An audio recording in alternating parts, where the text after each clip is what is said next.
Welcome to K Guru academy. இந்த வீடியோவில் நம்ம 6ஆம் வகுப்பு முதல் பருவத்தில் இருக்கிற 2வது யூனிட்டை பார்க்க போகிறோம். ஆல்ரெடி நம்ம ஃபர்ஸ்ட் யூனிட்டை ரொம்ப டீட்டெயிலாக பார்த்து முடிச்சிட்டோம். சப்போஸ் யாராவது அந்த ஃபர்ஸ்ட் யூனிட் வீடியோ பார்க்கணும்னு விருப்பப்பட்டீங்கன்னா நான் அந்த வீடியோக்கான லிங்க்கை இந்த வீடியோ கீழே டிஸ்கிரிப்ஷனில் தரேன், கோ த்ரூ பண்ணுங்க.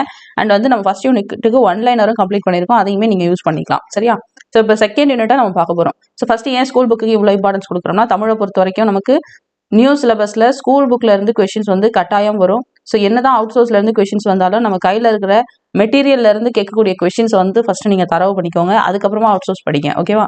சரி, இப்போ நம்ம செகண்ட் யூனிட்ல எக்ஸாம் பாயிண்ட் ஆஃப் வியூல என்ன மாதிரியான கொஷின்ஸ்லாம் கேட்பாங்க அப்படிங்கிறத ஃபுல்லாக பார்க்கலாம். ஸோ வீடியோவை முழுமையாக பாருங்க. அண்ட் வீடியோவோட கடைசியில் நான் உங்களுக்கு இந்த யூனிட்ல இருந்து மட்டுமே சில கொஷின்ஸ் கேட்பேன். ஸோ அந்த கொஷின்ஸ்க்குலாம் உங்களுக்கு ஆன்சர் பண்ண முடியுதா அப்படிங்கிறத கோ த்ரூ பண்ணுங்க. சரியா? ஸோ கூடுதல் கவனத்தோட இந்த வீடியோ பார்க்கணுங்கிறது ரொம்ப ரொம்ப முக்கியமான ஒரு விஷயம். சரி, ஃபர்ஸ்ட் பாருங்க, இயற்கை இன்பம். இந்த லெசனுக்குள்ள போறதுக்கு முன்னாடி உங்க கையில ஸ்கூல் புக் இருக்குன்னா ஸ்கூல் புக் எடுத்து வச்சுக்கோங்க. இம்பார்ட்டன்ட் பாயிண்ட்ஸ் எல்லாத்தையும் நோட் பண்ணுங்க. அண்ட் இல்லை என்கிட்ட ஸ்கூல் புக்கே இல்லை அப்படின்றவங்க தயவு செய்து உங்களோட கைப்பட நோட்ஸ் எழுதுங்க. ஏன்னா உங்களுக்கு டைம் இருக்கு, நல்ல டைம் இருக்கு. நல்ல நோட்ஸ் எழுதி படிங்க, அது உங்களுக்கு கூடுதலான ஞாபகத்துல இருக்கும். சரி, ஃபர்ஸ்ட் பாருங்க, இயற்கை இன்பம். ஸோ இந்த யூனிட் பார்த்தீங்கன்னா முழுக்க முழுக்க இயற்கை பேஸ் பண்ண விஷயமா இருக்கும். சரியா? ஃபர்ஸ்ட் பாருங்க, சிலப்பதிகாரம். சிலப்பதிகாரத்துல நமக்கு இயற்கை சார்ந்த தகவல்களை கொடுத்துருக்காங்க. அதை பத்தி தான் நம்ம இந்த இதுல பார்க்க போறோம். இந்த லெசன்ல நம்மை சுற்றி எங்கு பார்த்தாலும் இயற்கையின் அழகு கொட்டி கிடக்கிறது. கடல், மலை, கதிர், நிலவு, அப்புறம் மலை, பனி, இயற்கையினுடைய கொடைகள் அப்படின்னு சொல்றாங்க. இது எல்லாத்தையும் சரியா? இது எல்லாத்தையும் இயற்கையினுடைய கொடைகள் அப்படின்னு சொல்றாங்க. அது மட்டும் இல்ல, இது ரொம்ப ரொம்ப முக்கியமானது. நிலவினுடைய குளிர்ச்சி. நிலவு அப்படின்னாவே குளிர்மை நமக்கு தெரியும். அது மாதிரி கதிரவன் அப்படின்னாவே வெப்பம் அப்படின்னு நமக்கு தெரியும். இப்ப நிலவினுடைய குளிர்ச்சியையும் கதிரவனுடைய வெப்பத்தையும் மலையினுடைய பயனையும் எந்த நூல் போற்றுதுன்னு கேட்பாங்க. சிலப்பதிகாரம் போற்றுகிறது. இது கண்டிப்பா கேட்பாங்க. சரியா? சரி, அப்படியே பாடல் வரி பார்த்தாலும் நான் ஆல்ரெடி உங்களுக்கு சொல்லியிருக்கேன். செய்யுள் பகுதியை பொறுத்த வரைக்கும் எப்பெல்லாம் உங்களுக்கு கொஸ்டின் கேட்கறதுக்கான சான்சஸ் இருக்குன்னா, பாடல் வரிகள்ல இருந்து உங்களுக்கு கோடிட்ட இடம் கேட்கலாம். ஸோ ஃபர்ஸ்ட் நீங்க ஸ்கூல் புக்ல படிக்கிறதுக்கு முன்னாடி சிலபஸை ஒரு தடவை படிங்க. ஸோ என்னெல்லாம் உங்களுக்கு சிலபஸ்ல கொடுத்துருக்காங்க, கோடிட்ட இடம், பொருந்தாத சொல், அப்புறம் சொற்களை ஒழுங்குபடுத்துக, சொல்லும் பொருளும், இது மாதிரி உங்களுக்கு ஸ்கூல் புக்ல இருந்து எப்பெல்லாம் கொஸ்டின் கேட்பாங்கிற ஐடியா வரணும்னா ஃபர்ஸ்ட் நீங்க சிலபஸை தரவு பண்ணணும். ஸோ அப்போ சிலபஸை கம்ப்ளீட்டா உட்காந்து படிச்சுட்டு தான் நீங்க என்ன பண்ணணும், புக்ஸை படிக்க தொடங்கணும். ஸோ அப்போ இந்த செய்யுள் பகுதி பாடல் வரிகள்ல இருந்து உங்களுக்கு கோடிட்ட இடம் கொடுக்கலாம், அல்லது சொற்களை ஒழுங்குபடுத்தி சொற்றொடர் ஆக்குக அப்படிங்கிறது கொடுக்கலாம். அடுத்தது பாருங்க, ஒற்றெழுத்து இருக்கு இல்லையா, அதாவது பிழை, வலினம், மிகுமிடம், மிகாமிடம், அதை பொறுத்த வரைக்கும் உங்களுக்கு ஏதாவது 2 வரியை எடுத்து கொடுத்துட்டு இந்த இடத்துல ஒற்றெழுத்து வருமா வராதா, ஸோ சரியான சொற்றொடர் எது அப்படின்னு உங்களுக்கு புள்ளி வச்ச எழுத்து வருமா வராதான்னு கூட கொஸ்டின்ஸ் கேட்பாங்க. ஸோ அதனால இப்படி கேட்டாலும் சரி, நீங்க அதுக்கு தயாரா தான் இருக்கணும், வேற வழியே கிடையாது. சரி, அப்ப படிக்கும் பொழுது கூடுதல் கவனத்தோட என்ன பண்ணணும், இந்த இடத்துல நமக்கு இப்படி கொடுத்துருக்காங்க அப்படிங்கிற புரிதலோட புக்கை கையில வச்சு படிங்க. ஓகே, சரி, இப்போ இதில் உங்களுக்கு ஃபஸ்ட்டு எப்படிலாம் கொஷின்ஸ் கேட்பாங்க அப்படிங்கிறத நான் சொல்லிடுறேன். ஆல்ரெடி ஃபாலோ பண்ணிட்டு இருக்கிறவங்களுக்கு தெரியும். தமிழை பொறுத்த வரைக்கும் நீங்கள் பாடத்துக்குள்ளே படிக்க வர்றதுக்கு முன்னாடி சிலபஸை தரவு பண்ணிடணும். ஓகேவா? சிலபஸில் என்னென்ன கொடுத்துருக்காங்களோ அதை ஃபஸ்ட்டு தரவு பண்ணிடணும். அதாவது என்னெல்லாம் கேட்பாங்கங்கிறத சொல்கிறேன். பொருந்தாத சொல், கோடிட்ட இடம், சொற்களை ஒழுங்குபடுத்தி சொற்றொடர் ஆக்குக, வலின, மிகுமிடம், மிகாமிடம், அப்புறம் எதிர்ச்சொல், சொல்லும் பொருளும், இந்த மாதிரி உங்களுக்கு சிலபஸ்ல கொடுத்துருப்பாங்க. அதை ஃபர்ஸ்ட் என்னென்ன கேட்பாங்கிறதா தெரிஞ்சாதான் நீங்க ஸ்கூல் புக்ல படிக்கும்போது இதெல்லாம் இப்படி கேட்க வாய்ப்பு இருக்கு அப்படிங்கிறது புரியும். ஸோ அப்போ நான் உங்களுக்கு சொல்லியிருக்கேன், இந்த செய்யுள் பகுதியை பொறுத்த வரைக்கும் உங்களுக்கு இந்த லைன் எதையாவது கொடுத்துட்டு கோடிட்ட இடம் கொடுக்கலாம், அல்லது சொற்கள் ஒழுங்கா இருக்கா அப்படிங்கிறத கேட்கலாம். அப்படி இல்லைன்னா ஏதாவது 2 லைனா கொடுத்துட்டு இந்த இடத்துல வலினா மிகுமா மிகாதா, ஸோ அப்போ இந்த இடத்துல இப்போ கொடுக்காம எது தவறானது எது சரியானது அப்படிலாம் கேட்பாங்க. அப்புறம் தவறான இணை எது, சரியான இணை எது, சொல்லும் பொருளும் கொடுத்துட்டு இதற்கான பொருள் என்னன்னு கேட்பாங்க, இல்லை எதிர்பொருள் என்னன்னு கேட்பாங்க. அவ நமக்கு ஸ்கூல் புக்ல இருந்தா கொஸ்டின்ஸ் வருதுன்னா ஸ்கூல் புக்ல இருந்து எப்படி வேணாலும் கேட்கலாம். சரியா? நீங்க முன்னாடி மாதிரி எல்லாம் எதிர்பார்த்துட்டு போக முடியாது. ஸோ அடுத்தது பார்த்தீங்கன்னா, சொற்பொருளுக்கு அப்புறம் அந்த பாடலுக்கான பொருள் கொடுத்துருப்பாங்க இல்லையா, அது படிக்கணும். அப்புறம் அந்த பாடலுக்கு எழுதின ஆசிரியர் பற்றின சில தகவல்கள் இருக்கும். அப்புறம் அந்த நூலை பற்றின சில தகவல்கள் இருக்கும். அத்தனையுமே படிச்சுதான் ஆகணும். அடுத்தது பார்த்தீங்கன்னா, ரொம்ப ரொம்ப முக்கியமானது புக் பேக். ஸோ ஏன் புக் பேக் முக்கியம்? கண்டிப்பா நீங்க எந்த சப்ஜெக்ட் படிச்சாலும் சரி, தமிழ், சயின்ஸ், சோஷியல்னு எந்த சப்ஜெக்ட் எடுத்தாலும் சரி, உங்களுக்கு புக் பேக் அவ்வளோ முக்கியமானது. ஸோ அதுல இருந்து உங்களுக்கு கொஸ்டின்ஸ் வரும். சரியா? இப்போ நீங்க எந்த எக்ஸாமுக்கு படிச்சாலும் சரி, புக் பேக் ரொம்ப முக்கியம். இப்போ தமிழை பொறுத்த வரைக்கும் உங்களுக்கு ஒவ்வொரு லெசனுக்கு பின்னாடி புக் பேக் இருக்கும், அதையும் நீங்க படிக்கணும். ப்ளஸ் பார்த்தீங்கன்னா உங்களுக்கு ஒவ்வொரு யூனிட் முடியும் பொழுது இலக்கணத்துக்கு பின்னாடி மொழித்திறன் பயிற்சி கொடுத்துருப்பாங்க. அதுல உள்ள அந்த புக் பேக்கும் தரவு பண்ணணும். சரியா? ஸோ அதுல கொஸ்டின்ஸ் நிறைய டைரக்டாவே வரும். ஸோ அப்போ இந்த மாதிரி நீங்கள் நிறைய விதங்களில் எல்லாத்தையும் கவர் பண்ணாதான் உங்களால் நிறைய மார்க்குங்கிறத ஸ்கோர் பண்ண முடியும். சரி, இப்போ நம்ம வந்து பாடல் வரிகளில் அதற்கான பொருள்லாம் பார்த்துடலாம். ஃபர்ஸ்ட் பாருங்க, திங்களை போற்றுதும் திங்களை போற்றுதும் கொங்கு அலர்தார் சென்னி குளிர் வெண்குடை போன்று இவ் அங்கன் உலகு அளித்தலான். ஞாயிறு போற்றுதும் காவிரி நாடன் திகிரி போல் ஒரு கோட்டு மேறு வளம் தெரிதலான். மாமலை போற்றுதும் நாமநீர் வேலி உலகிற்கு அவன் அழிவோல் மேல் நின்று தான் சுரத்தலான். ஸோ இது வந்து பாடல் வரி, ஜஸ்ட் இப்படி கொடுத்துருக்காங்க. இப்போ இதுக்கு பொருள் பார்க்கலாம். ஃபர்ஸ்ட் இதுல இருந்து கொஷின்ஸ் வந்து நான் உதாரணத்துக்கு கோடிட்ட இடம் சொன்னேன் இல்லையா, இந்த வார்த்தையை எடுத்துட்டு இந்த இடத்துல கோடிட்ட இடம் கொடுத்து இந்த இடத்துல என்ன வரும் அப்படின்னு கேட்பாங்க. அப்படி இல்லைன்னா இந்த ஒரு லைனை எடுத்துட்டு உங்களுக்கு இந்த 4 வேர்டு இருக்கா, ஸோ இப்போ இந்த 4 வேர்டையும் இடமாத்தி போட்டு என்ன பண்ணுவாங்க, சரியான தொடரை தேர்வு செய்க அப்படின்னு கொடுப்பாங்க இடமாத்தி போட்டுட்டு. அப்படி இல்லைன்னா ஏதாவது ஒரு லைனை கொடுத்துட்டு இதில் இருக்கக்கூடிய அந்த வல்லின வெள்ளின அந்த ஒற்று எழுத்துக்கள் இருக்கு இல்லையா, ஸோ அப்போ வல்லின மிகும் இடம் மிகாமிடம் அதை பற்றின கொஷின்ஸ் வந்து உங்களுக்கு இந்த மாதிரி பாடல் வரிகள்ல இருந்தே கேட்பாங்க. இப்போ உதாரணத்துக்கு நமக்கு இங்கே வந்து திங்களை போட்டுறதும்னு இருக்கா, ஸோ அப்போ அந்த ஐக்கு பக்கத்தில் பார்த்தீங்கன்னா இப்போ வந்திருக்கு. ஸோ அப்போ நமக்கு என்ன பண்ணுவாங்க, இந்த பாடல் வரியை கொடுத்துட்டு இந்த இடத்துல இப்போ கொடுக்காம இருப்பாங்க. அப்போ எது தவறான அந்த சென்டென்ஸ்ன்னு கேட்பாங்க, அல்லது எது சரியான சென்டென்ஸ்ன்னு கேட்பாங்க. ஸோ அப்போ நீங்கள் இந்த மாதிரி பாடல் வரிகள் படிக்கும் பொழுது எந்த அளவுக்கு கவனமாக படிக்கணும் அப்படிங்கிறத தெரிஞ்சுக்கணும். சரியா? அடுத்தது பார்த்தீங்கன்னா உதாரணத்துக்கு இந்த அழித்தலான்னு இருக்கா, அந்த அழிக்கு உங்களுக்கு இந்த லீ கொடுக்காம இந்த லீ கொடுக்க வாய்ப்பு இருக்கு, இல்லை இந்த லீ கொடுக்க வாய்ப்பு இருக்கு. ஸோ இந்த மாதிரி லீ சின்ன சின்ன எழுத்துக்களை கூட என்ன பண்ணுவாங்க, மாற்றி கொடுத்து உங்களுக்கு கன்ஃபியூஸ் பண்ணுற மாதிரி தான் கொஷின்ஸ் கேட்பாங்க. ஸோ அப்போ நீங்கள் எந்த அளவுக்கு தரவாக படிச்சிருந்தா இதுக்கெல்லாம் வந்து தயாராக முடியும் அப்படிங்கிறத நீங்களே பார்த்துக்கணும். சரியா? ரொம்ப கவனமாக படிக்க வேண்டியது ரொம்ப ரொம்ப முக்கியமானது. சரி, இப்போ பாருங்க, நான் இந்த திங்களை போட்டுறதுன்னு சொன்னா இந்த இடத்துல திங்கள் ஐ அப்படின்னு வந்திருக்கா, ஐங்கிறது வெளிப்படையா வந்திருக்கா. அப்ப 2ஆம் வேற்றுமை உருபு தானே இந்த ஐ. அப்ப 2ஆம் வேற்றுமை உருபு வெளிப்படையாக வரும் இடங்களுக்கு பக்கத்துல வல்லினா மிகும் அப்படிங்கிறது ரூலு. ஸோ இந்த மாதிரி நீங்க நார்மலா அங்கங்க படிக்கிற விஷயங்களை அப்படியே அங்க மட்டுமே படிச்சு அதை அப்படியே விட்டுறாம அதை எப்பொழுதுமே கேரி அவுட் பண்ணிக்கணும். சரியா? இப்போ நம்ம இந்த பாடல் வரி படிக்கிற இடத்துல நம்ம வல்லினம் மிகும் மிகா இடங்களை பத்தி படிப்போம்னு யோசிச்சு பார்த்ததே கிடையாதுல்ல. ஆனா என்ன பண்ணணும், இனிமே படிக்கும் பொழுது எல்லாத்தையும் கொண்டு வந்து கம்பேர் பண்ணி படிக்கணும். சரியா? சரி, இப்போ வந்து பாருங்க, திங்களை போற்றுதும் கொங்கு அலர்தார் சென்னி குளிர் வெண்குடை போன்று இவ் அங்கன் உலகு அளித்தலான். இதற்கான பொருள் பார்த்தீங்கன்னா, ஒரு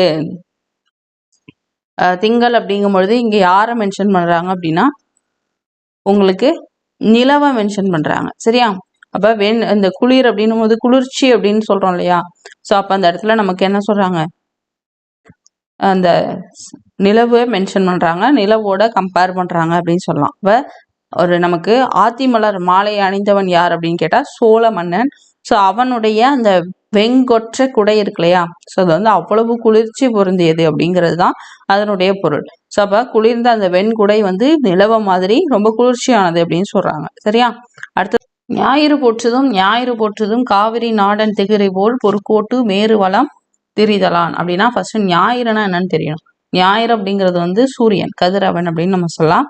காவிரி நாடு வந்து பாய்ந்து வளம் செய்யக்கூடிய ஒரு நாடு அப்படின்னா நம்ம காவிரி ஆறு வந்து எங்கெங்கெல்லாம் போகுதோ அந்த நாட்டை ஆட்சி செய்யக்கூடியவர் யாருன்னா சோழர்கள். ஓகேவா? ஸோ அப்போ மேலேயும் நம்ம சோழர்களை தான் பார்த்தோம், இப்பவும் சோழர்களை தான் பார்க்குறோம். இப்போ காவிரி நாடன் அப்படின்னா யாரு? சோழர்கள். ஸோ அப்போ காவிரி ஆறு பாய்ந்து வளம் செய்யக்கூடிய நாட்டை வந்து ஆட்சி செய்யக்கூடியவர் யாருன்னா சோழர்கள், சோழ மன்னன். அவனுடைய ஆணை சக்கரம் ஃபர்ஸ்ட் நம்ம பார்த்தது வெண்கொற்ற குடை, இப்போ நம்ம பார்க்கறது வந்து அவனுடைய ஆணை சக்கரம். ஓகேவா? ஆணை சக்கரம். ஸோ இந்த ஆணை சக்கரத்தை மாதிரி கதிரவன் வந்து என்ன பண்ணலாம், பொன் போன்ற சிகரங்களுடைய இமயமலை இருக்கு இல்லையா, அதை வந்து வலப்புறமா சுற்றி வருதுன்னு சொல்றாங்க. கதிரவன் இமயமலையை எத்தனை பக்கமா சுற்றி வருதுன்னா வலப்புறமாக சுற்றி வருகிறது.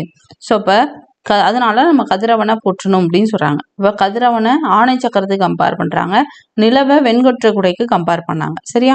அடுத்தது பாருங்க, மாமலை போற்றுதும் நாம நீர் வேலி உலகிற்கு அவன் அழிவோல் மேல் நின்று தான் சுரத்தலான்.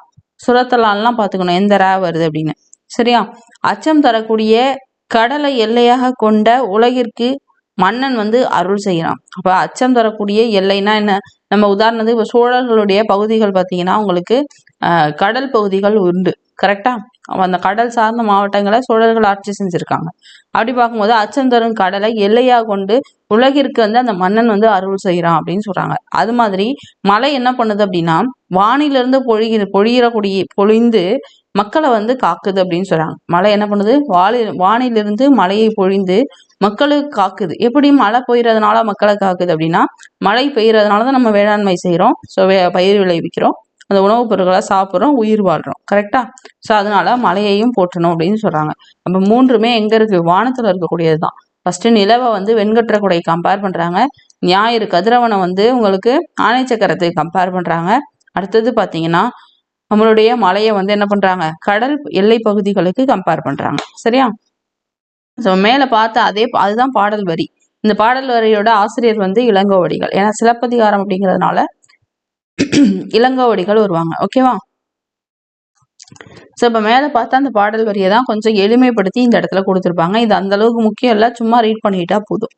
வானிலா போற்றுவோம், வானிலா போற்றுவோம், மாமலை அணிந்த சோழனின் குளிர்ந்த வெண்கொடை போல. நான் சொன்னேன் இல்லையா, வெண்கொடை போல அருளை வழங்கும் வானத்தில் இருக்கக்கூடிய நிலாவை போற்றுவோம். அடுத்தது பாருங்க, கதிரவன் போற்றுவோம், கதிரவன் போற்றுவோம். காவிரி நாடன், காவிரி நாடன் யாரு? சோழன். அவனுடைய அந்த ஆணை சக்கரம் போலவே இமயத்தை வந்து கதிரவன் வந்து வலது பக்கமா என்ன பண்ணுது? வளம் வரக்கூடியதா இருக்கு அப்படின்னு சொல்லியிருக்காங்க. சரியா?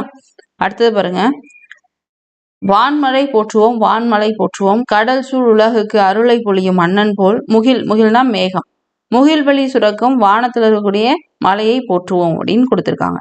ஸோ அந்த பொருள் தான் வந்து இந்த பாடலின் பொருள்ல உங்களுக்கு இருக்கும். ஏன்னா நீங்க படிச்சு பாருங்க. இதுல ரொம்ப ரொம்ப முக்கியமானது, நான் மேல சொல்லாத பாயிண்ட்டை மட்டும் நான் இப்ப சொல்றேன். தேன் நிறைந்த ஆத்தி மலர் மாலையை அணிந்தவன் யாருன்னு கேட்பாங்க. சோழ மன்னன். ரொம்ப முக்கியம், கேட்டிருக்காங்க. சரியா? அடுத்தது பாருங்க, காவிரி நாடு பாய்ந்து வளம் செய்யும் நாட்டை ஆட்சி செய்பவன் யாரு? சோழ மன்னன். ஓகே, இது ரெண்டையும் ரொம்ப நோட் பண்ணிக்கணும். அடுத்தது பாருங்க, சொல்லும் பொருளும். திங்கள் அப்படின்னா என்ன? நிலவு. கொங்கு அப்படின்னா மகரந்தம். அலர் அப்படின்னா மலர்கள். திகிரி அப்படின்னா ஆணை சக்கரம். பொற்கோட்டு அப்படின்னா பொன்மயமான சிகரத்தில் அப்படின்னு அர்த்தம். அடுத்தது மேரு அப்படின்னா இமயமலை. நாம நீர் அப்படின்னா அச்சம் தரும் கடல். அலி அப்படின்னா என்னது? கருணை. இது எல்லாமே ரொம்ப ரொம்ப முக்கியம். நிறைய தடவை ப்ரீவியஸ் இயர்ல இந்த சொற்பொருள்ல இருந்து கொஸ்டின்ஸ் வந்து வந்திருக்கு. சரியா? அடுத்தது நம்ம பார்க்க போறது அந்த சிலப்பதிகாரத்தினுடைய ஆசிரியரை பற்றியும் சிலப்பதிகாரத்தை பற்றியும் சில தகவல்களா பார்க்க போறோம். என்ன அப்படின்னா, சிலப்பதிகாரம் அப்படிங்கிறது வந்து ஒரு காப்பியம். இந்த காப்பியத்தை எழுதுனது யாருன்னா இளங்கோவடிகள். ஸோ இளங்கோவடிகள் வந்து ஒரு சேர மரபை சார்ந்தவர் அப்படின்னு நமக்கு சொல்றது எதுன்னு கேட்டா சிலப்பதிகாரம் தான். இவர் வந்து கிபி 2ஆம் நூற்றாண்டை சேர்ந்தவர். ரொம்ப ரொம்ப முக்கியமான பாயிண்ட்ஸ் இந்த ஃபர்ஸ்ட் பேராகிராஃப். ஏன் அப்படின்னா இதுல இருந்து நமக்கு நிறைய தடவை கொஸ்டின்ஸ் வந்திருக்கு. அண்ட் சிலப்பதிகாரம்னாவே ரொம்ப ரொம்ப முக்கியமான ஒரு காப்பியா. அதுல இருக்கக்கூடிய வரி அதாவது எல்லா வரியும் முக்கியமானது. சரியா? 50 காப்பியங்கள்ல ஒண்ணு சிலப்பதிகாரம். அப்ப 50 காப்பியங்கள் என்னென்ன? சிலப்பதிகாரம், மணிமேகலை, வளையாபதி, குண்டலகேசி, சிவசிந்தாமணி. ஸோ இது 5 காப்பியங்களும் நம்ம வந்து 50 காப்பியம் அப்படின்னு சொல்லுவோம். இது தமிழ்ல வந்து முதல் காப்பியம் எதுன்னு கேட்டா நம்மளுடைய சிலப்பதிகாரம் தான். இதனுடைய ஆசிரியர் யாரு? இளங்கோவடிகள். முத்தமிழ் காப்பியம், குடிமக்கள் காப்பியம் அப்படின்னு சொல்லி நம்ம சிலப்பதிகாரத்தை போற்றுறோம். அது மட்டும் இல்ல, சிலப்பதிகாரத்தையும் மணிமேகலையும் நம்ம இரட்டை காப்பியம் அப்படின்னு சொல்றோம். எதனால அது ரெண்டையும் இரட்டை காப்பியம்னு சொல்றோம்னா, சிலப்பதிகாரம் பார்த்தீங்க அப்படின்னா நமக்கு கோவலன், கண்ணகி இவங்களுடைய கதையை பற்றி சொல்லக்கூடியதா இருக்கும். ஸோ இந்த கோவலன், கண்ணகி, அப்புறம் மாதவி, அதுல பாத்தீங்கன்னா கோவலன் மாதவி பிறந்த மகளான மணிமேகலை அவங்களுடைய வரலாற்றை பத்தி சொல்லக்கூடிய நூலா இந்த மணிமேகலைங்கிற காப்பியம் இருக்கும். இந்த சிலப்பதிகாரத்தினுடைய தொடர்கதையா இருக்கும். அது மட்டும் இல்ல, இது ரெண்டையும் நம்ம இரட்டை காப்பியம் அப்படின்னு சொல்றோம். ஸோ அந்த தொடர்ச்சி ஒன்னோட ஒண்ணு கனெக்ட் இருக்கிறதுனால நம்ம அது ரெண்டையும் இரட்டை காப்பியம் அப்படின்னு சொல்லி அழைக்கிறோம். சரியா? அடுத்து ரொம்ப முக்கியமான ஒரு கொஸ்டின் பாருங்க. திங்கள், ஞாயிறு, மழை என இயற்கையை வாழ்த்துவதாக அமைந்த நூல் எது? அந்த நூலினுடைய ஆசிரியர் யார் அப்படின்னு கேட்பாங்க. நூல் பார்த்தீங்கன்னா சிலப்பதிகாரம், ஆசிரியர் இளங்கோவடிகள். ஸோ இந்த பாக்ஸ் முடிச்சாச்சு. ரொம்ப முக்கியம், அடிக்கடி ரிவிஷன் பண்ணிக்கோங்க. சரியா? சரி, கழுத்தில் சூடுவது என்ன? கழுத்தில் சூடுவது பார்த்தீங்கன்னா கணையாளி கிடையாது. சில பேர் வந்து கணையாளின்னு போடுவீங்க. தார் தான் கழுத்தில் சூடுவது. ஏன்னா தார்னா மாலை அப்படின்னு அர்த்தம். தார்னா என்னது? மாலை அப்படின்னு அர்த்தம். சரியா? அடுத்தது கணையாழி அப்படிங்கிறது மோதிரம். தண்டை அப்படிங்கிறது காலில் போடக்கூடிய ஒரு அணிகலன். ஸோ இந்த புக் பேக்லாம் நீங்கள் சால்வ் பண்ணி பாருங்க. ஏதாவது சந்தேகம் இருந்ததுன்னா கமெண்ட்ஸில் கேளுங்க. நான் தனியாக உங்களுக்கு புக் பேக்குக்கு வீடியோ கொடுக்குறேன். அடுத்தது நம்ம பார்க்க போகிறது காணி நிலம். காணி நிலம் இந்த செயல் பகுதியினுடைய ஆசிரியர் பார்த்தீங்கன்னா யாரு? பாரதியார் அவர்கள். ஸோ இவர் வந்து காணி அளவுக்கு நிலம் வேணும், ஸோ அந்த நிலத்துல எனக்கு ஒரு வீடு வேணும், அந்த வீட்டினுடைய அமைப்பு இப்படியெல்லாம் இருக்கணும் அப்படின்னு சொல்லி அவருடைய ஆசையை ஒரு பாடல்ல வெளிப்படுத்துவாரு. அந்த பாடலை தான் நமக்கு எங்கேயோ கொடுத்துருக்காங்க. சரியா? அப்ப காணி நிலம் அப்படிங்கிறது பாரதியார் எழுதின ஒரு பாடல். ஸோ அப்ப அந்த பாடல் வரிகள், அதுல அவர் என்னென்ன விஷயங்களை சொல்லியிருக்காரு, அவருடைய கனவு இல்லம் எப்படியெல்லாம் இருந்தது அப்படிங்கிறத பத்தி நம்ம பார்க்குறோம். அதுக்கப்புறம் அதனுடைய சொற்பொருள் பார்க்குறோம், அந்த பாடலினுடைய பொருள் பார்க்குறோம், கடைசியா அந்த பாடல் ஆசிரியர் பற்றின சிறப்பிற தகவல்களை பார்க்குறோம். சரியா? இப்படிதான் ஒரு இயலை, அதுல பர்டிகுலரா செய்யுள் பகுதியை இப்படிதான் படிக்கணும். சரி, இப்ப நம்ம வந்து என்னென்ன கொடுத்துருக்காங்க அப்படிங்கிறத நம்ம பார்க்கலாம். ஃபர்ஸ்ட் பாருங்க, அடுக்ககங்கள், அதாவது அடுக்குமாடி வீடுகள்ல வாழக்கூடிய பலர் இயற்கையை தரும் இன்பத்தை எண்ணி ஏங்குறாங்க. வீடு அப்படிங்கிறது எப்படி இருக்கணும் அப்படின்னு சொல்லி பாரதியார் வந்து கற்பனை செய்கிறார் அப்படிங்கிறத நம்ம பார்க்க போறோம். இயற்கை சூழலை உருவாக்க வேண்டியதனுடைய தேவையை வந்து இவர் உணர்த்துறாரு. யாரு? பாரதியார்.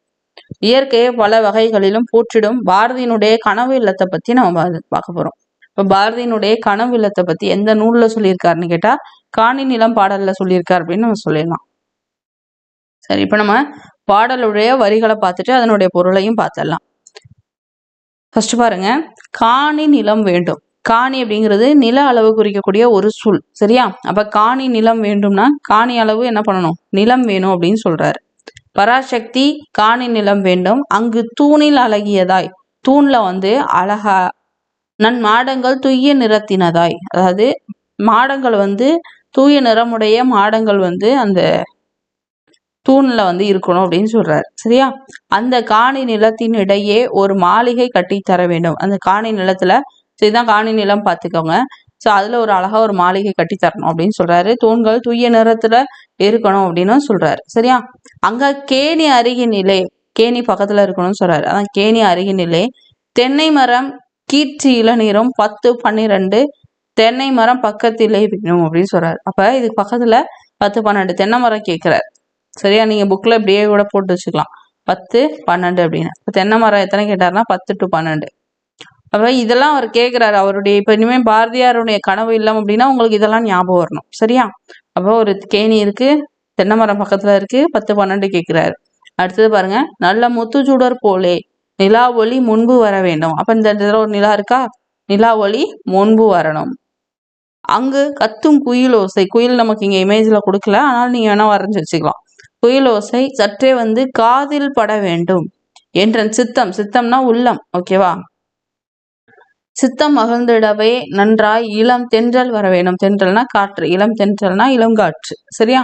அப்ப இந்த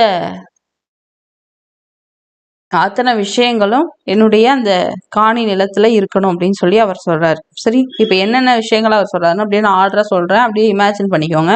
காணி நிலம் வேணும் அப்படின்னு சொல்றாரு. காணி அளவு நிலம் வேணும். அங்க பாத்தீங்கன்னா தூண்ல வந்து தூய நிறத்துல நன்மாடங்கள் வேணும் அப்படின்னு சொல்லியிருக்காரு. அடுத்தது ஒரு மாளிகை வேணும்னு சொல்றாரு. மாளிகைக்கு பக்கத்துல ஒரு கேணி, கேணிக்கு பக்கத்துல 10, 12 தென்னை மரம், அப்புறம் நிலா ஒளி. அடுத்தது பாத்தீங்கன்னா குயில் ஓசை என்னுடைய காதுல படணும், சுத்தம் மகிழ்ந்திடவே, அப்புறம் தென்றல் காற்று வரணும் அப்படின்னு சொல்றாரு. ஸோ இத்தனை விஷயங்களையும் கேட்டு பாரதியினுடைய கனவு இல்லத்தை நிறைவு செய்யறாரு. ஓகே, இதுதான் உங்களுக்கு வந்து சொற்பொருள்ல கொடுத்துருப்பாங்க. இதை வேணா நீங்க படிச்சு பாருங்க. அடுத்தது நம்ம பார்க்க போறது சொல்லும் பொருளும். சொல்லும் பொருளும்ல நம்ம என்ன பார்க்குறோம் அப்படின்னா, காணி அப்படிங்கிற சொல்ல குறிக்கக்கூடிய பொருள் பார்த்தீங்கன்னா நில அளவு. நம்ம முன்னாடியே சொன்னேன், காணி அளவு நிலம். காணிங்கிறது நில அளவை குறிக்கக்கூடிய சொல்.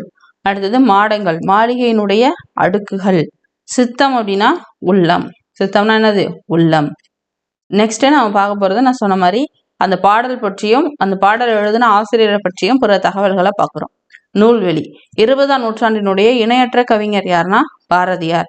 இவரது இயற்பெயர் வந்து சுப்பிரமணியன். இளமையிலேயே சிறப்பாக கவி பாடக்கூடிய திறன் பெற்றவர் பாரதியார். எட்டயபுரம் மன்னனால் பாரதி என்னும் பட்டம் வழங்கி சிறப்பிக்கப்பட்டவர். இவருக்கு பாரதிங்கிற பட்டம் 11 வயதுல கிடைச்சிருக்கும். பாரதி அப்படின்னா கலைமகள் அப்படின்னு பொருள். சரியா? தன்னுடைய கவிதைகள் வாயிலாக விடுதலை உணர்வை ஊட்டியவர் பாரதியார். முக்கியமான லைன், மண்ணுரிமைக்காகவும் பெண்ணுரிமைக்காகவும் பாடல்கள் பாடியவர் யாருன்னா பாரதியார். நாட்டுப்பற்று மொழிப்பற்று மிக்க பாடல்கள் பலவற்றை படைத்தவர். பாஞ்சாலி சபதம், கண்ணன் பாட்டு, குயில் பாட்டு போன்ற நூல்களை இயற்றியிருக்காரு. அவருடைய நூல்கள்லாம் பார்த்துக்கணும். ஏன் நூல்களை பார்த்துக்கணும்? இதுல இருந்து எப்படி கொஷின்ஸ் வரும்?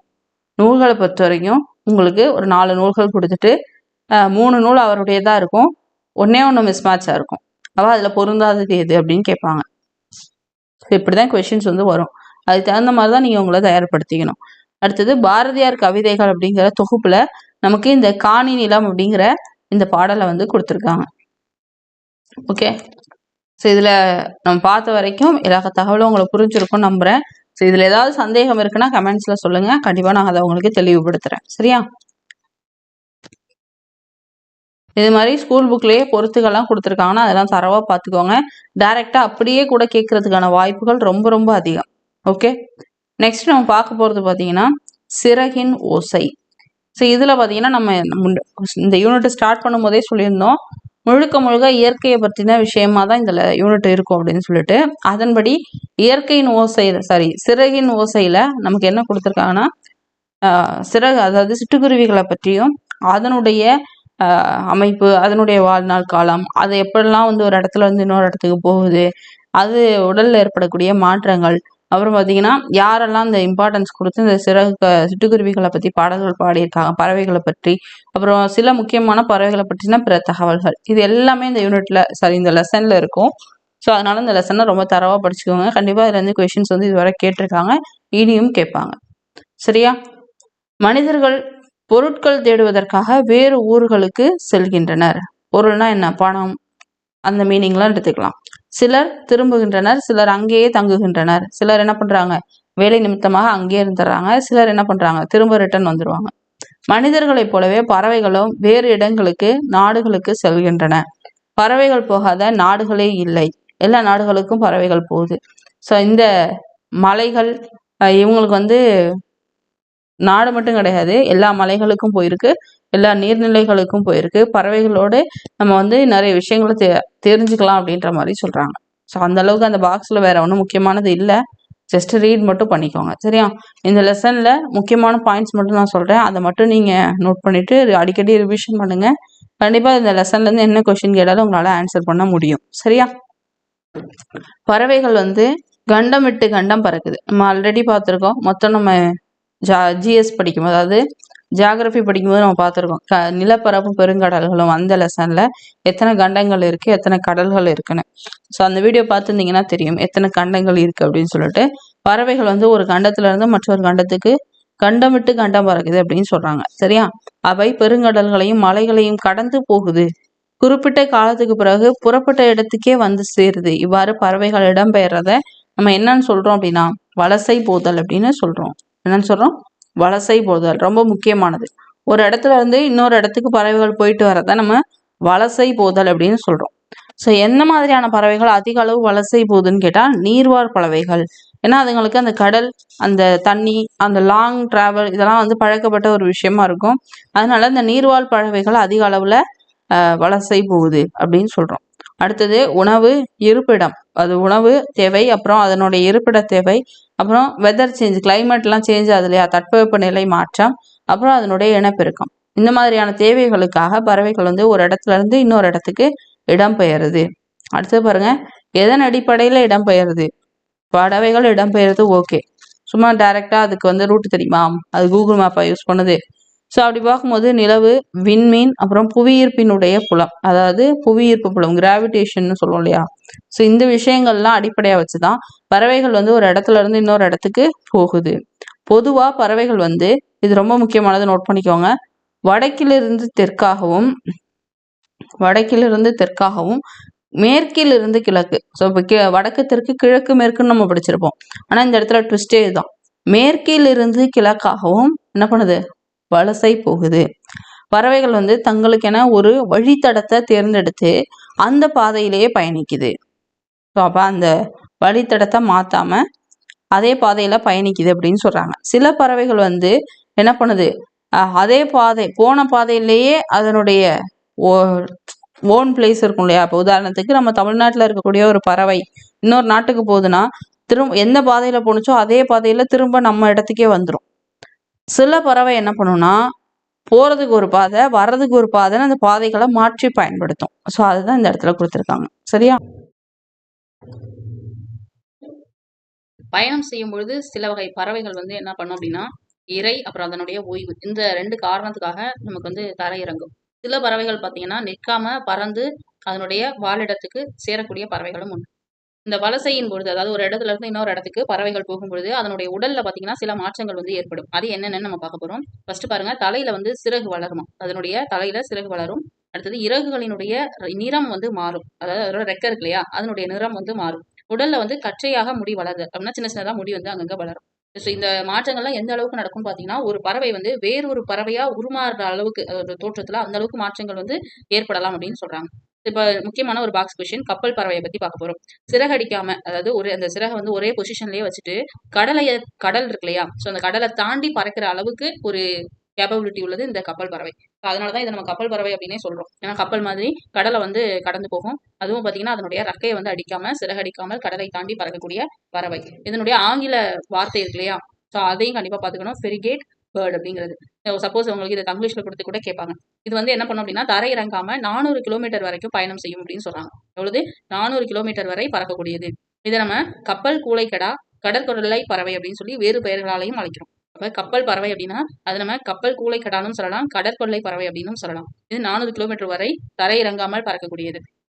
அடுத்தது, தமிழகத்திற்கு வெளிநாட்டு பறவைகள் வந்து வலசை வருவது பற்றி இலக்கியங்கள்ல செய்திகள் இருக்கு அப்படின்னு சொல்லியிருக்காங்க. அதாவது பிற நாடுகள்ல உள்ள பறவைகள் நம்மளுடைய தமிழகத்துக்கு வருதுன்னு சொல்லிட்டு அதை பற்றின தகவல் ஏறத்தாழ 1500 ஆண்டுகளுக்கு முன்பு வாழ்ந்த சத்திமுத்த புலவர் அப்படிங்கிறவர் வந்து அவருடைய பாடல்கள்ல எழுதியிருக்காரு. என்ன எழுதியிருக்காரு அப்படின்னா, நாராய் நாராய் செங்கல் நாராய் அப்படிங்கிற பாடலை எழுதியிருக்காரு. அந்த பாடல்ல தென் திசை குமரி ஆடி வட திசைக்கு ஏகுவீர் ஆயின் அப்படிங்கிற வரிகள் வந்து இருக்கு. இந்த வரிகள் நமக்கு எதை டினோட் பண்ணுது அப்படின்னா, பறவைகள் வந்து ஒரு இடத்துல இருந்து இன்னொரு இடத்துக்கு வலசை போதல் பத்தின அந்த செய்தியை வந்து சொல்லுதுன்னு சொல்லியிருக்காங்க.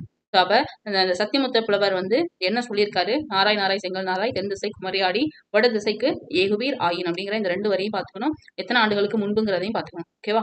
அடுத்தது பாருங்க, எங்கிருந்து தமிழகத்திற்கு இந்த செங்கால் நாளாய்கள் வந்து வருது அப்படின்னா ஐரோப்பால இருந்து வருது. இது கேட்பாங்க. டேஷ் நாடுல இருந்து உங்களுக்கு செங்கால் நாராய்கள் தமிழகத்திற்கு வருது அப்படின்னு கேட்பாங்க. இப்போ ஐரோப்பால இருந்து வருது. இது வந்து இப்பவும் ஆய்வுல உறுதி செஞ்சிருக்காங்க. சரியா? அது மாதிரி வெளிநாட்டு பறவைகளுக்கு ஒரு புகழிடமா நம்மளுடைய தமிழ்நாடு திகழுது அப்படின்னு சொல்லியிருக்காங்க. சரியா? அடுத்தது நம்ம சிட்டுக்குருவியை பத்தி சில தகவல்களை பார்க்க போறோம். இந்த இமேஜ்ல தெரியறதுதான் சிட்டுக்குருவி. உருவத்துல வந்து சிறியதா இருக்கும். அடுத்தது பாருங்க, சிறிய பழுப்பு நிற பறவை. ஓகேவா? பழுப்பு நிறத்துல இருக்கும். இதுல ஆண் பெண் அப்படிங்கிற அந்த வேறுபாடு சிட்டுக்குருவியில நமக்கு அந்த வேறுபாட்டை கண்டுபிடிக்க முடியும் அப்படின்னு சொல்றாங்க. அது எப்படி அப்படின்னா, ஒரு சிட்டுக்குருவி ஆண் குருவியா இருக்கு அப்படின்னும் பொழுது அதனுடைய தொண்டை பகுதி வந்து கருப்பு நிறத்துல இருக்கும். அதனுடைய உடல் பகுதி பார்த்தீங்கன்னா அடர் பழுப்பு நிறமாக இருக்கும். பெண் குருவியினுடைய உடல்ல அந்த உடல் முழுவதுமே மங்கிய பழுப்பு நிறத்துல இருக்கும். சரியா? சோ அப்ப ஆண் குருவி அப்படின்னா தொண்டையில கருப்பு நிறம், உடல்ல வந்து அடர் பழுப்பு நிறம். பெண் குருவினா உடல் முழுவதும் மங்கிய பழுப்பு நிறம். இந்த அடர் பருப்பு, இங்க மங்கிய பழுப்பு. இதெல்லாம் கூற்று காரணத்துல கொடுக்கும்போது கன்ஃபியூஸ் ஆகும். அதனால கவனமா பாத்துக்கணும். சிட்டுக்குருவியை பொறுத்த வரைக்கும் இது கூடு கட்டி வாழக்கூடிய பறவைனா, கூடு கட்டக்கூடிய காலத்துல சத்தமிட்டு கொண்டே கட்டிட்டு இருக்கும் இந்த கூடு கட்டும் பொழுது. அப்ப இதெல்லாம் வந்து கூட்டு காரணத்துல கட்டாயம் கேட்பாங்க, ஆல்ரெடி கேட்டிருக்காங்க. கூடு கட்டிய பின்பு 3 முதல் 6 முட்டைகள் வரை விடும். இப்ப நீங்க இந்த இமேஜ்லயே எழுதிக்கலாம். 3 to 6 முட்டை. அடுத்தது 14 நாட்கள் வந்து அடை காக்கும். போட்ட முட்டைய 14 நாட்கள் அடை காக்கும். நெக்ஸ்ட் பாருங்க, 15ஆம் நாளில் குஞ்சுகள் வெளிவரும். 15வது நாள்ல முட்டை உடைஞ்சிரும். ஓகேவா? குஞ்சு வெளியில வந்துடும். நெக்ஸ்ட், இதனுடைய வாழ்நாள் ஆயுட்காலம் பார்த்தீங்கன்னா 10 முதல் 13 ஆண்டுகள். இதையும் நீங்க இந்த இமேஜ்லயே எழுதிக்கோங்க. 10ல இருந்து 13 இயர்ஸ். இது வந்து குஞ்சுகள் வெளிவரக்கூடிய நாள். அப்ப இந்த இமேஜ் பார்க்கும்போதே உங்களுக்கு இந்த பாயிண்ட்ஸ் எல்லாம் ஞாபகம் வந்துடும். சரியா? அதனால தான் நான் உங்களுக்கு ஒரே இதில் எழுதி காமிச்சிருக்கேன். நீங்களுமே உங்க புக்ல எழுதிக்கலாம். 3ல இருந்து 6 முட்டைகள் இடும். 14 நாட்கள் அடை காக்கும். 15வது நாள் வந்து குஞ்சுகள் வெளிவரும். அதனுடைய ஆயுட்காலம் 10ல இருந்து 13 ஆண்டுகள். பெண் குருவி ஆண் குருவியினுடைய வேறுபாடை பொறுத்த வரைக்கும் உங்களுக்கு என்னது, ஆண் குருவி அப்படின்னும் பொழுது உங்களுக்கு தொண்டையில அந்த கருப்பு நிறம் இருக்கும். உடல் முழுவதும் அடர் பழுப்பு நிறமாக இருக்கும். பெண் குருவி அப்படின்னா உங்களுக்கு உடல் முழுவதும் மங்கிய பழுப்பு நிறத்துல இருக்கும். ஸோ இந்த டிஃபரன்ஸை அழகா இந்த இமேஜ்லேயே நம்ம தெரிஞ்சுக்கலாம். அடுத்தது துருவ பகுதிகள் தவிர மனிதர் வாழக்கூடிய இடங்களில் எல்லாம் சிட்டுக்குருவிகள் வந்து வாழுது. துருவ பகுதினா அங்க வந்து உங்களால சிட்டுக்குருவினால வாழ முடியாது. அப்ப நம்ம மனிதர்கள் எங்கெங்கெல்லாம் வாழ்றாங்களோ அங்க எல்லாம் இந்த சிட்டுக்குருவி வாழுது அப்படின்னு சொல்றாங்க. இந்தியா முழுவதும் இந்த சிட்டுக்குருவிகளை நம்மளால பார்க்க முடியும். அதுலயும் பர்டிகுலரா இமயமலை தொடர்ல 4000 மீட்டர் உயரத்துல கூட இந்த சிட்டுக்குருவிகள் வாழுது அப்படின்னு சொல்றாங்க. இந்த உயரம் மட்டும் நோட் பண்ணிக்கோங்க, 4000 மீட்டர். அடுத்தது சிட்டுக்குருவிகளுடைய உணவு பொறுத்த வரைக்கும் தானியம், புழுப்பூச்சி, மலர், அரும்பு, இளந்தளிர், தேன் இதெல்லாம் வந்து சிட்டுக்குருவிகளுடைய உணவா இருக்கு. சிட்டுக்குருவிகள் குஞ்சுகள் வந்து புழு அப்புறம் பூச்சிகள் இதில் உட்கொள்ளக்கூடியதா இருக்கும். ஓகேவா? ஸோ இந்த தாய்க்குருவி என்ன பண்ணும், புழு பூச்சிகளை பிடித்து அதனுடைய குஞ்சுகளுக்கு ஊட்டிவிடும். இதெல்லாம் சென்றாக நமக்கு தெரிஞ்ச விஷயங்கள் தான். அடுத்தது சிட்டுக்குருவி வந்து உருவத்தில் சிறியது, ஆனா வேகமா பறக்கும். ஸோ இது வந்து நமக்கு சூரரை போற்று அந்த படத்துல கூட சொல்லியிருப்பாங்க. குருவி வந்து என்னது கம்மியா சாப்பிடும், ஸோ அது வந்து உயரமா பறக்கும் அப்படின்ட்டு. அப்ப அந்த ஃபியூயல் கான்செப்ட் அவங்க வந்து மேட்ச் பண்ணுவாங்க. ஞாபகம் வருதா? ஸோ அப்ப நம்ம டே டு டே லைஃப்ல பாக்குற விஷயங்களோட நீங்க ஒன்னோட ஒன்று ரிலேட் பண்ணி படிச்சீங்கன்னா இன்னுமே ஈஸியா உங்களுக்கு ஞாபகத்துல இருக்கும். ஸோ அப்ப சிட்டுக்குருவியை பொறுத்த வரைக்கும் உங்களுக்கு உருவத்துல சிறியதா இருக்கும், வேகமாக பறக்கக்கூடியதா இருக்கும். அதனாலதான் நம்ம என்ன சொல்றோம், சிட்டாய் பறந்து விட்டான் அப்படின்னு சொல்றோம். சிட்டுக்குருவிகள் வந்து தற்பொழுது பாத்தீங்கன்னா அழிஞ்சிட்டு வருது. அதற்கான காரணங்கள் நிறைய லிஸ்ட் அவுட் பண்ணியிருக்காங்க. அந்த காரணங்களை நம்ம இப்போ ஒன் பை ஒன்னா பார்க்க போறோம். ஓகேவா? மனிதர்கள் விவசாயத்திற்கு வந்து பூச்சிக்கொல்லிகளை பயன்படுத்துறதுனால குருவி குஞ்சுகளை உணவாக புழு பூச்சிகள் கிடைப்பதில்லை. அதாவது இந்த மனிதர்கள் வந்து நம்ம பூச்சிக்கொல்லிகளை நிறைய பயன்படுத்துறோம் இல்லையா விவசாயத்துக்கு. ஸோ அப்ப அந்த பூச்சிக்கொல்லிகளை எதுக்கு பயன்படுத்துறோம்?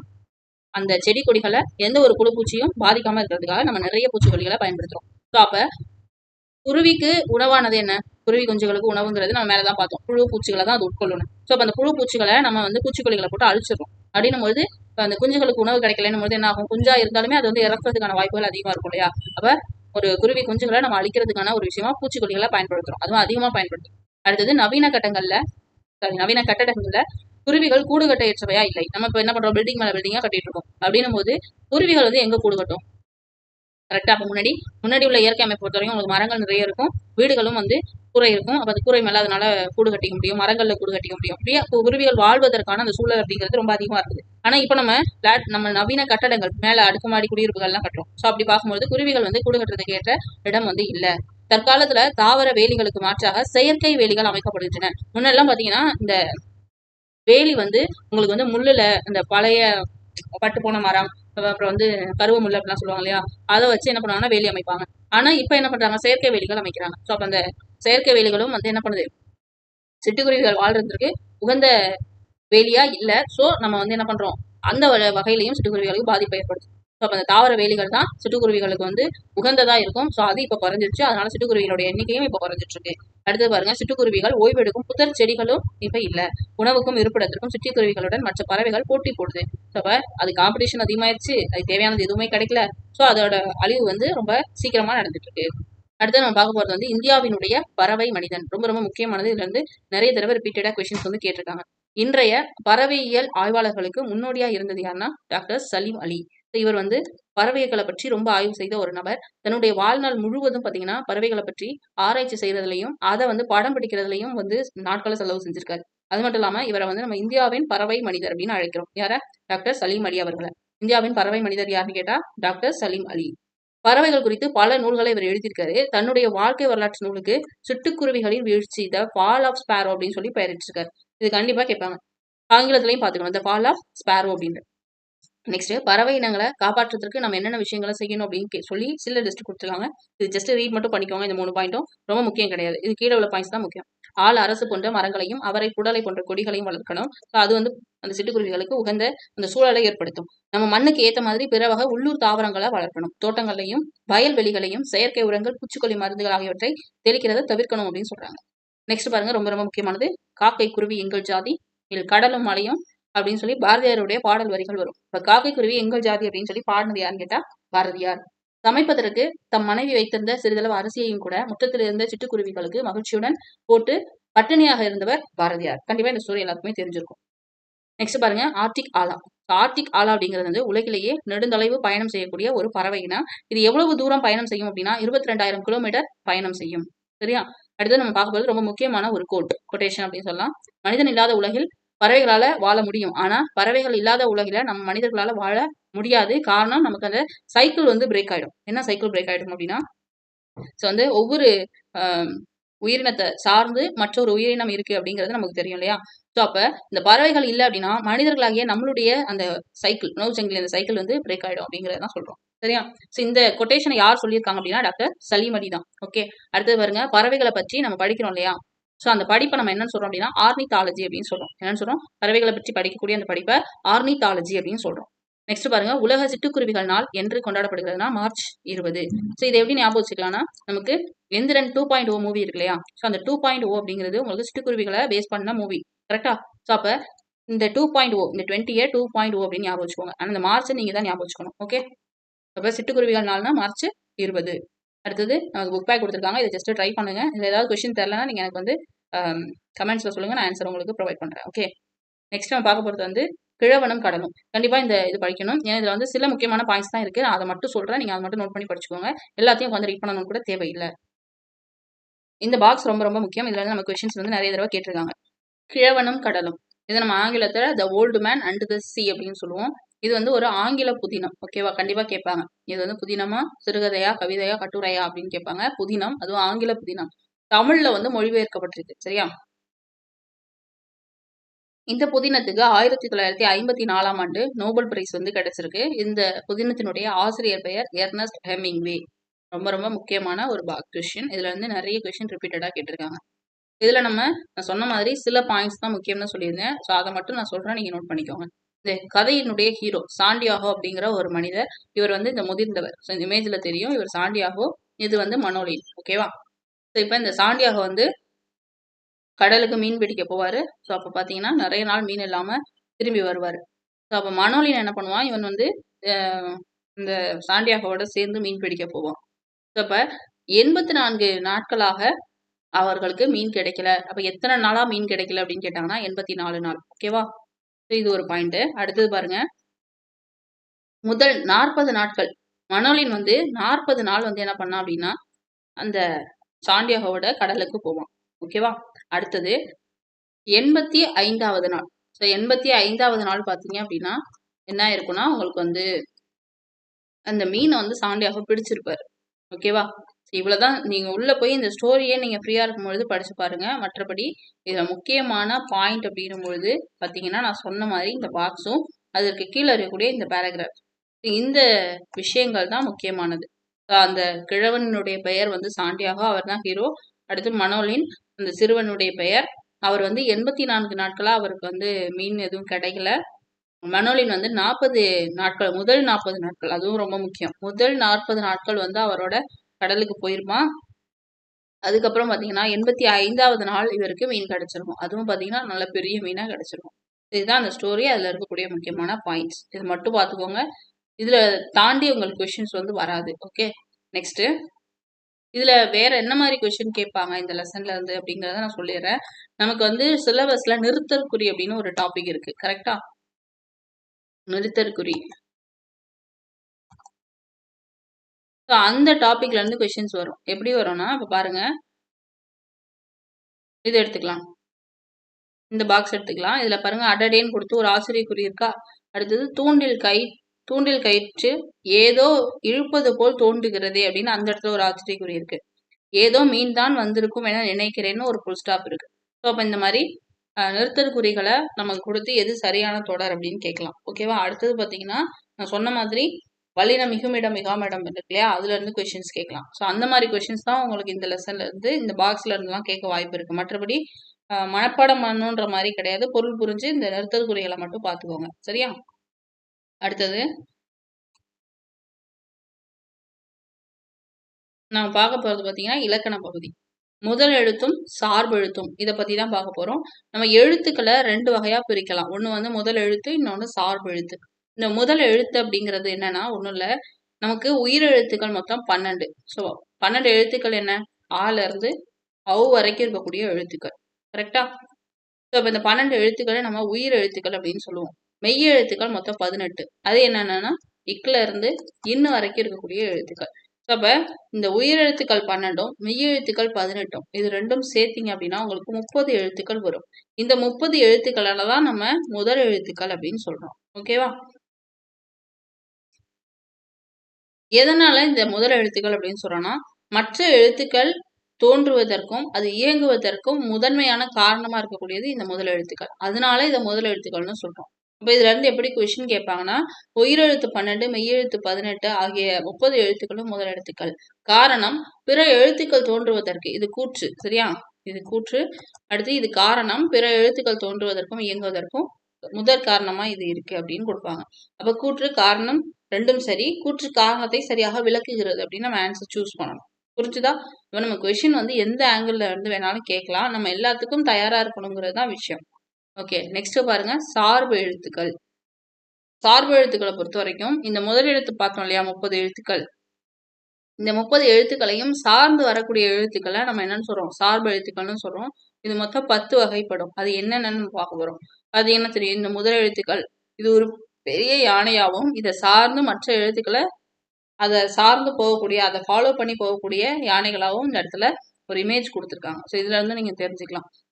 அந்த 10 என்னென்னு பார்க்கலாம். உயிர்மெய், ஆயுதம், உயிரளபடை, ஒற்றளபடை, குற்றியலிகரம், குற்றியலுகரம், ஐகார குறுக்கம், ஔகார குறுக்கம், மகர குறுக்கம், ஆயுத குறுக்கம். இந்த 10 தான் என்னது? சார்பு எழுத்துக்கள். இப்ப நம்ம வந்து பர்டிகுலரா உயிர்மெய் எழுத்தை பத்தியும் ஆயுத எழுத்தை பத்தியும் நம்ம பார்க்க போறோம். சரியா? உயிர்மெய் எழுத்து அப்படின்னும் பொழுது மெய் எழுத்துக்களும் உயிர் எழுத்துக்களும் ஒன்றுடன் ஒன்று சேர்வதால் உயிர்மெய் எழுத்துக்கள் தோன்றுது. பாருங்க, மெய்யெழுத்து உதாரணத்துக்கு இக்குன்னு எடுத்துக்கலாம்.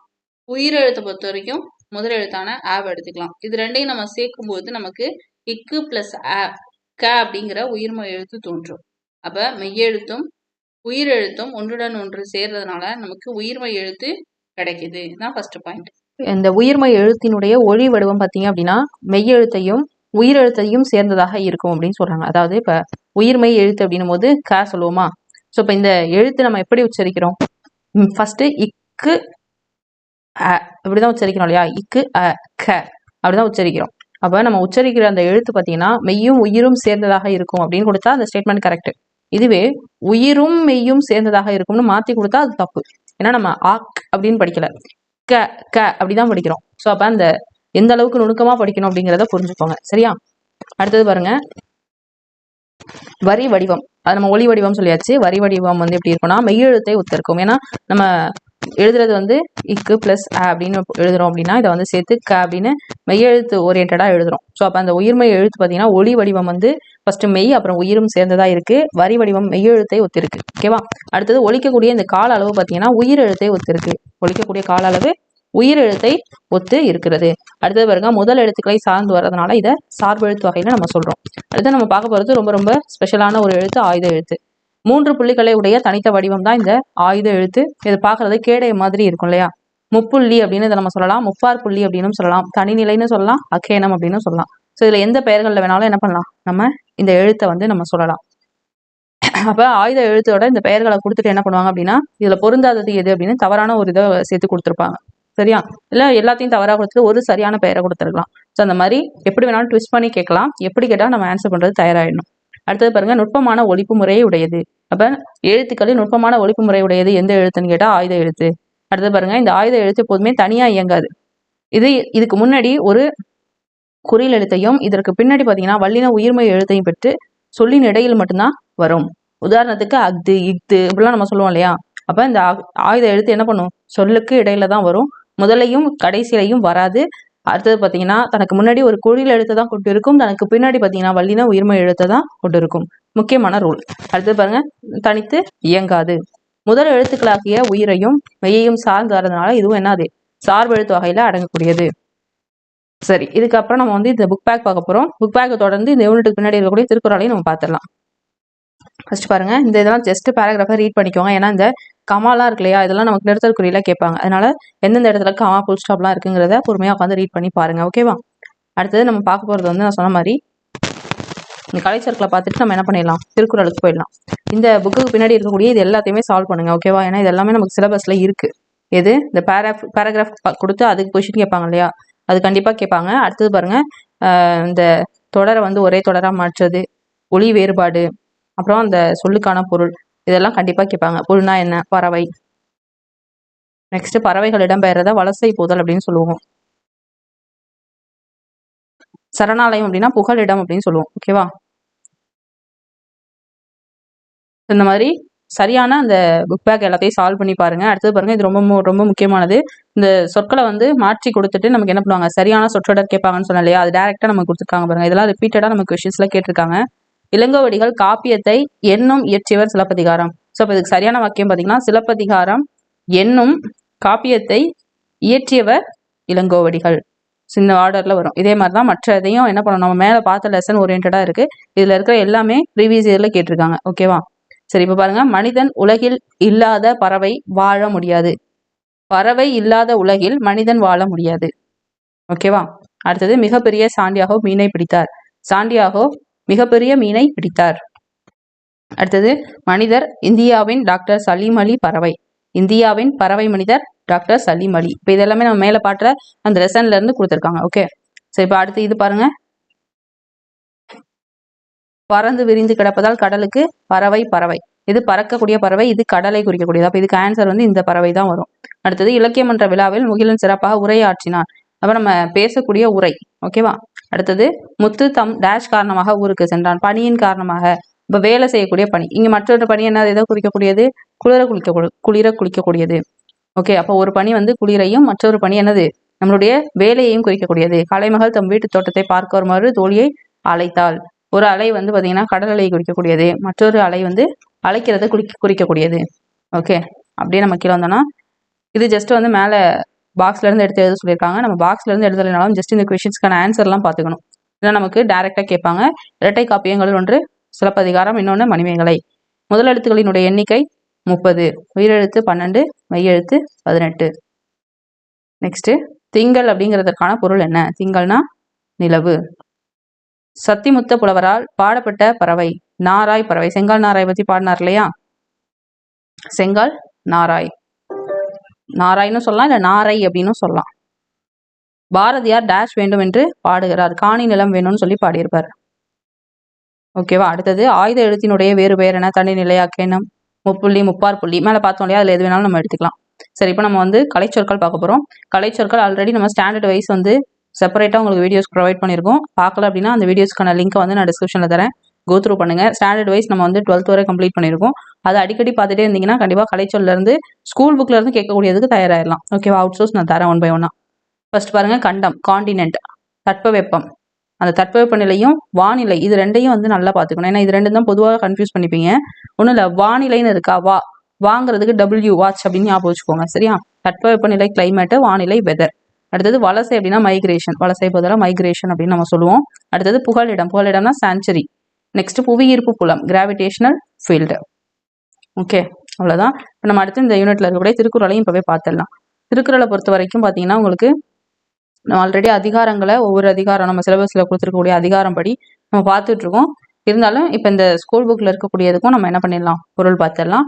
உலக பொதுமறைன்னு நம்ம எதை சொல்றோம் அப்படின்னா நம்மளுடைய திருக்குறளை தான் சொல்றோம். ஓகே, ஒவ்வொரு செயல் பகுதிக்குமே ஒவ்வொரு நூலுக்குமே ஒரு கடவுள் வாழ்த்து அப்படிங்கிறது இருக்கும். அதே மாதிரி நம்மளுடைய திருக்குறளுக்கும் கடவுள் வாழ்த்து அப்படிங்கிற ஒன்று இருக்கு. அந்த கடவுள் வாழ்த்து பாடல் தான் எனது அகரம் முதல் எழுத்தெல்லாம் ஆதி பகவன் முதற்றே உலகு. அகரம் தான் வந்து எழுத்துக்களுக்கு தொடக்கம். அது மாதிரி நம்மளுடைய ஆதி பகவான் தான் உலகுக்கு தொடக்கமா இருக்காரு.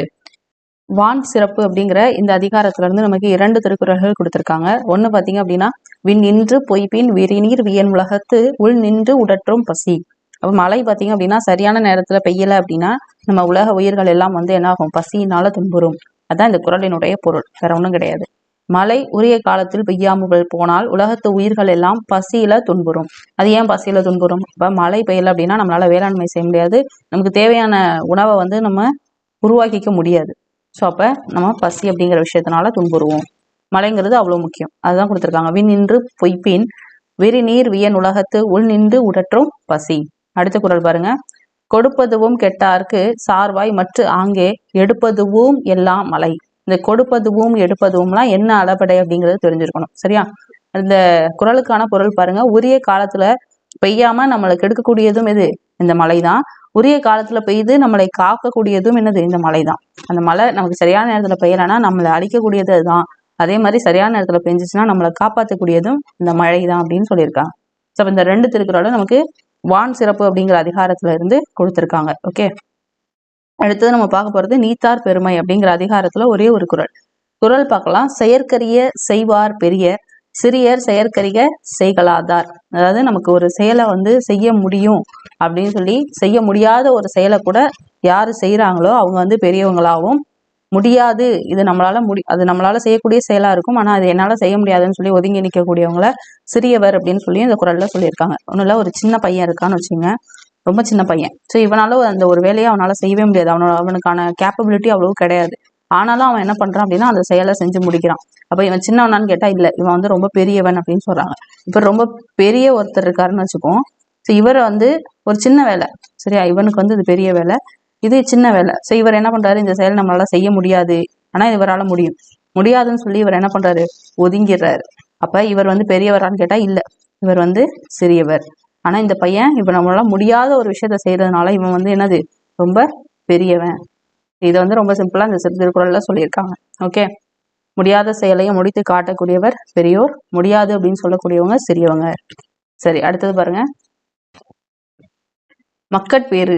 மக்கட்பேறுங்கிற அதிகாரத்துல நமக்கு என்ன கொடுத்துருக்காங்க அப்படின்னா, தம்மின் தம்மக்கள் அறிவுடைமை மாநிலத்து மண்ணுயிர்க்கு எல்லாம் இனிது. அதாவது தம்மை விட தன்னுடைய பிள்ளைகள் வந்து அறிவுடையவர்கள் அப்படின்னு சொல்லி யாராவது சொன்னாங்க அப்படின்னா அந்த பெற்றவங்களுக்கு வந்து அதுதான் மகிழ்ச்சியை தவிர அதை விட மகிழ்ச்சி கிடையாது அப்படின்னு சொல்றாங்க. தன்னை விட தன்னுடைய மக்கள் அறிவுடையவர் அப்படின்னு சொல்லி மற்றவர்கள் சொல்ல கேட்கும் பொழுது அதுதான் பெற்றவங்களுக்கு மிகுந்த மகிழ்ச்சி அப்படின்னு சொல்றாங்க. தம்மின் தம்மக்கள் அறிவுடைமை மாநிலத்து மண்ணுயிர்க்கு எல்லாம் இனிது. நெக்ஸ்ட் பாருங்க, அதே மாதிரி ஈன்ற பொழுதின் பெரிதுவக்கும் தன் மகனை சான்றோன் என கேட்ட தாய். இது பாருங்க, மகனை ஐ வந்திருக்கா, அப்ப இரண்டாம் வேற்றுமை உருவு வெளிப்படையா வந்திருக்கு.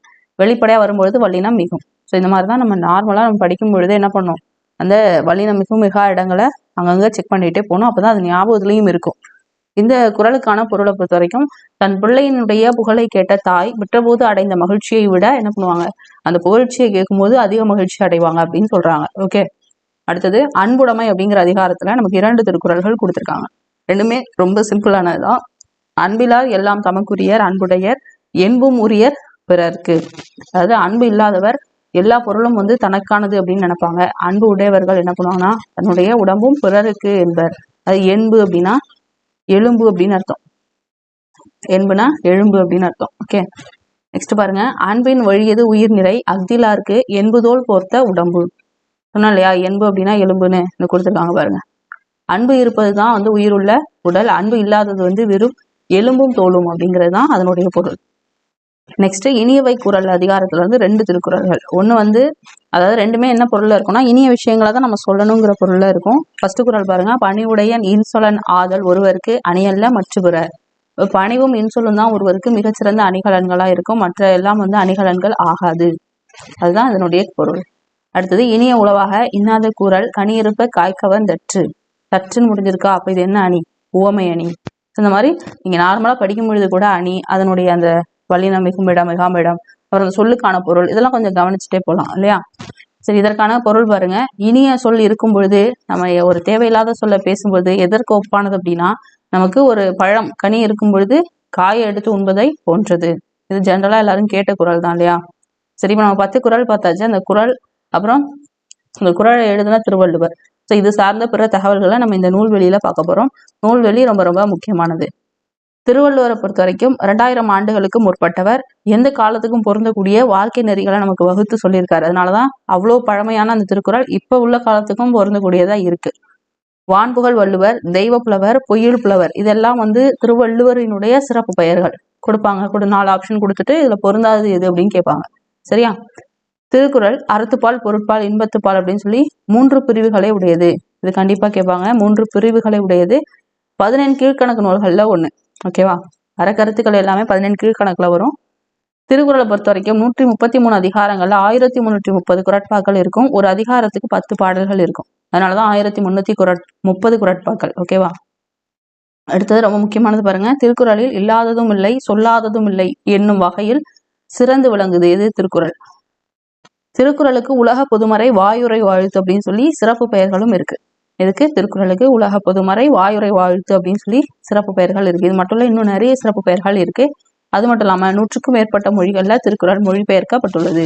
திருக்குறள் ஓல்டு புக்ல பாத்தீங்கன்னா 107 மொழிகள்னு கொடுத்துருப்பாங்க. நமக்கு நியூ புக்ல 100க்கும் மேற்பட்ட அப்படின்னு கொடுத்துருக்காங்க. ஸோ ரெண்டையுமே பார்த்துக்கணும். ஆப்ஷன்ல என்ன இருக்கோ அதை நீங்க சூஸ் பண்ணிக்கலாம். ஓகேவா. நெக்ஸ்ட்டு நம்ம இந்த திருக்குறள் சார்ந்த புக் பேக். ஸோ நான் ஆல்ரெடி சொல்லியிருக்கேன் புக் பேக்லாம் ரொம்ப முக்கியம்னு சொல்லிட்டு, இதெல்லாம் நிறைய தடவை கேட்டிருக்காங்க. மக்களுக்கு மகிழ்ச்சி தருவது அறிவுடைய மக்கள், ஒருவருக்கு சிறந்த அணியாக இருப்பது பணிவும் இன்சொல்லும். சப்போஸ் இந்த இடத்துல இன்சொல் கொடுக்காம பணிவும் கொடுத்தா கூட என்ன பண்ணணும், சூஸ் பண்ண தெரியணும். ஏன்னா பணிவும் இன்சொல்லும் தான் சிறந்த அணிகளானா இருக்கும். அடுத்தது பாருங்க, இதெல்லாம் நேரடியாக கொஸ்டின் கேட்பாங்க. பொருந்தாத சொல்லை கொண்டு பொருத்தமான சொல்லை கொண்டு நிரப்புக. அதாவது திருக்குறளை கம்ப்ளீட் பண்ண சொல்றாங்க. இனிய உளவாக எண்ணாத குறள் கனியிருப்ப காய்கவந்தற்று.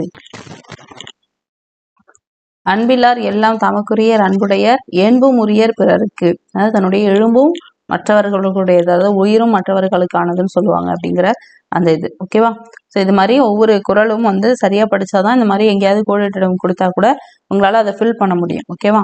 அடுத்து இந்த பாக்ஸ், இந்த பேராகிராஃப் படிச்சுக்கோங்க. 2016ஆம் ஆண்டு ரியோ நகர்ல பாராலிம்பிக் நடைபெற்றிருக்கும். அதுல வெற்றி பெற்று தங்கம் வாங்கின நபர் யாருன்னா மாரியப்பன். ஸோ அவரை பற்றின சில தகவல்கள் இதுல கொடுத்துருப்பாங்க. ஓகேவா? ஓகே, அவ்வளோதான். நம்ம செகண்ட் யூனிட் முடிச்சாச்சு. இதில் இருக்கக்கூடிய இம்பார்ட்டன்ட் பாயிண்ட்ஸ் எல்லாத்தையும் அடிக்கடி ரிவைஸ் பண்ணிக்கோங்க. ஸோ இதோட ஒன்லைனர் கொஷின்ஸ் வந்து நான் போஸ்ட் பண்ணுறேன். ஸோ இதை படித்து முடிச்சதுக்கு அப்புறமா அந்த ஒன்லைனர் வச்சு என்ன பண்ணிக்கோங்க, அந்த யூனிட்டை ரிவிஷன் பண்ணிக்கோங்க. ஓகேவா? சரி, ஓகே ஃப்ரெண்ட்ஸ், நம்ம இந்த யூனிட்ல பார்க்குற இந்த ஒரு யூனிட், அதாவது செகண்ட் யூனிட்ல இருந்து மட்டும் சில கொஷின்ஸ் வந்து உங்களுக்கு நான் இப்போ கேட்குறேன். ஸோ அதுக்கெல்லாம் ஆன்சர் தெரியுதான்னு பாருங்க. தெரியுது அப்படின்னா கமெண்ட்ஸ்ல வந்து போஸ்ட் பண்ணுங்க. ஓகேவா? சரி, உங்களுக்கான ஃபர்ஸ்ட் கொஸ்டின் பாருங்க. முதல் எழுத்துக்கள் வந்து மொத்தம் எத்தனை? முதல் எழுத்துக்கள் எத்தனை? செகண்ட் கொஸ்டின் பாருங்க. கிழவனும் கடலும் அந்த நூலினுடைய ஆசிரியர் பெயர் என்ன? இங்கிலீஷ் எழுதியிருப்பார் இல்லையா? ஸோ அந்த ஆசிரியர் வந்து யார்? தேர்ட் கொஸ்டின், பறவை மனிதர் அப்படின்னு சொல்லி நம்ம யாரை சொல்றோம்? இந்தியாவினுடைய பறவை மனிதர்.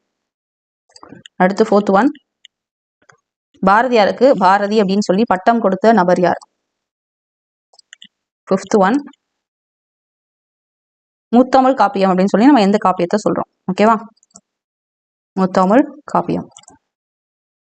ஸோ இந்த 5 கொஸ்டினுக்குமான ஆன்சர்ஸை 1, 2 நம்பர் போட்டுட்டு வரிசையாக நீங்கள் கமெண்ட்ஸில் போஸ்ட் பண்ணுங்க.